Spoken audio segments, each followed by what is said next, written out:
Yes, it would seem that we are on Chapter 5 of Devin Olson's Tactical Fly Fishing.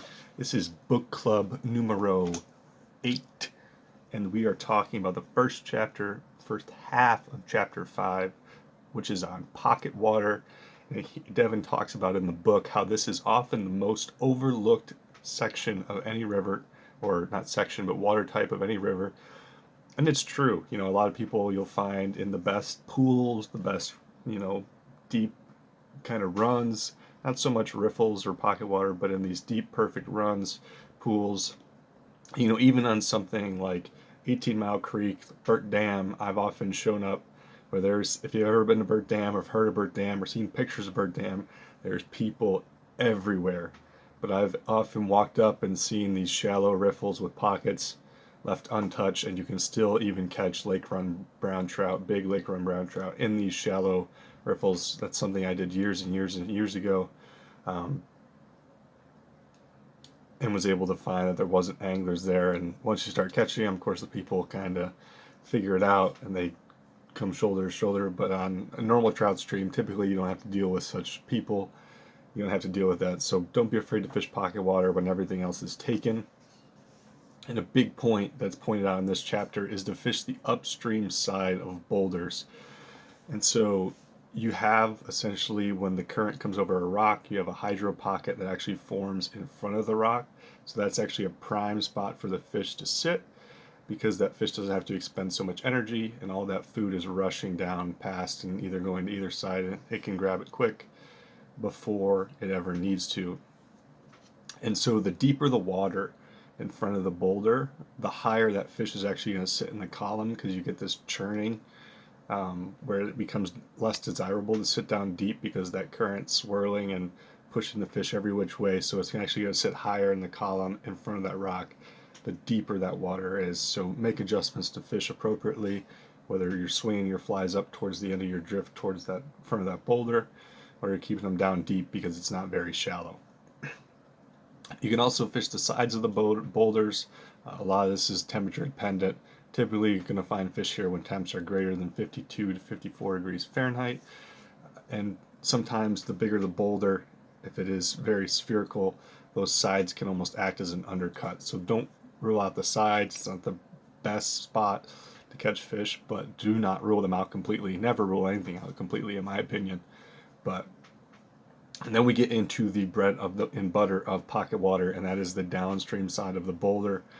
And essentially, you make a Y downstream of the boulder. If your boulder's here, you have this Y where it forks out, and then you have it straight here where my index finger on this hand, where these two currents actually come back together, and you have this nice straight current. And so the Y, this V of the Y, can actually be somewhat harmful, somewhat bad and hard to fish. And this is often where we think all the fish are, but if depending on how fast this is churning, if this is churning really fast in there like a blender, it's not going to be ideal for the fish to sit there, so they won't.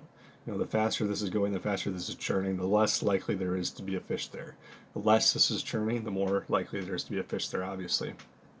But this part, this index finger below that Y, is the money spot downstream of the boulder where these two currents come together. You kind of have almost a dead spot, but insects coming down either side of that spot. And so that fish can sit right there, and it can go left or right pretty easily, eat whatever is coming down, and it can hold there and conserve energy, dart out, come back. Quick little fin movements, not too much energy. That's where we want to fish most of the time. We have this Y below the boulder. We want where these two currents come together and continue. You can kind of see the seam, where you have the current below the rock, and then it kind of comes together. And he's got a lot of pictures in the book, a lot of great examples.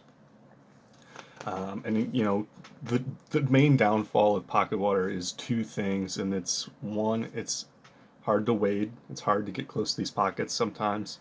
So when you wade, he talks about you want to get into a slight squat, so you can lower your center of gravity, bend your knees quickly if you're potentially slipping or falling, and stay upright. And secondly, it's not ideal to fish with a suspension rig or with an indicator, which is what most people fly fishing fish with these days. And the main reason for that is you have too much drag on the rig. Typically, when you're fishing an indicator rig, you have your big old babber, and then you have a lot of line to your split shot or your fly.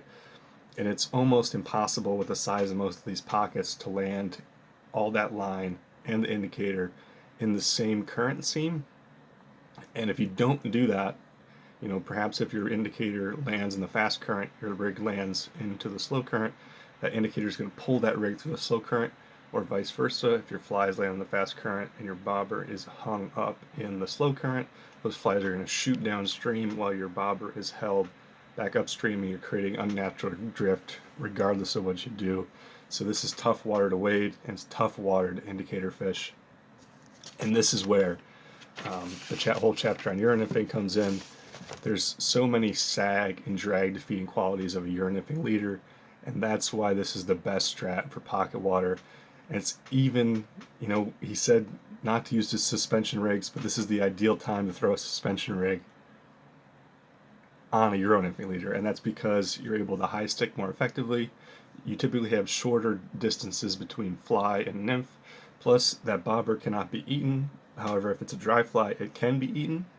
And if you saw my Hyalite Creek video, I'll leave a link to that in the description, maybe put a card on the screen, something like that. But I fished dry dropper effectively in that low clear water, and that was mostly pocket water, high gradient pocket water.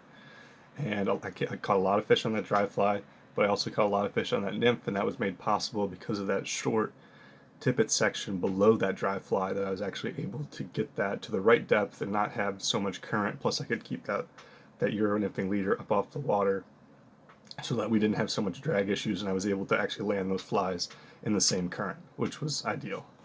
And so he says start with dry dropper if you can, and a lot of that depends on depth. If you're fishing deeper depths, you're going to want to probably just go to a nymph rig, maybe 1 or 2 nymphs. If you need the second nymph to get down the depth, then go with 2. 1 is ideal because there's less drag. It's easier to just fish 1 current with 1 fly. You're a little bit more accurate and able to cast into specific seams with just 1. But if you need 2, use 2. And so if depth's greater than 2 foot, it might be hard to reach the bottom with a dry dropper rig, so that you might want to just fish a straight nymph rig on that leader. If the water's clear, the fish will be more willing to eat it dry, so you'll be able to cover 2 different depths at the same time, which can be ideal. So if the water's clear, if the water's clearer water typically means the river is ligotrophic, which means there's less primary productivity, there's less bugs, so they're more used to eating off the surface. So if you find a river that's like clear all the time, even right after high water events, typically probably in a ligotrophic stream, probably going to be more successful just in general with a dry fly and different water types, not just this pocket water. And also at higher temps, the fish are going to have a higher metabolism, so they're going to be more ready to rise up, eat that dry. Plus the devil of all euro nymphing, wind. When you're fishing in wind, that dry dropper can be good because it anchors that fly to the surface. You have something to see, something as an indicator or a babber, that they can eat that fly. But it also, because you're going to have so much difficulty euro nymphing in high winds, makes it easier and it's a more effective way to fish when it's windy. So that's the first half of Chapter 5 on pocket water. I personally love pocket water. It's one of my favorite water types to fish. I just find it fun. It's aggressive wading, it's up in your face, and just kind of fast-paced and fun in my opinion. So I really enjoy fishing pocket water. That's the first half of the chapter. The second half of this chapter goes into these case studies, and I haven't read any of these case studies before, so I don't know how in-depth they are. I think they're going to be really cool and really a great learning tool for me and for you, so I'm excited to just break down and have a video entirely kind of on these case studies for pocket water and then through the different water types as we proceed through the book. But that's going to do it for this book club. I hope you all enjoyed the video. If you did, please leave a like on it, please subscribe, all that jazz. We'll see you in book club 9, but we'll probably have some other videos for you coming out this week, so we'll see you in the next one.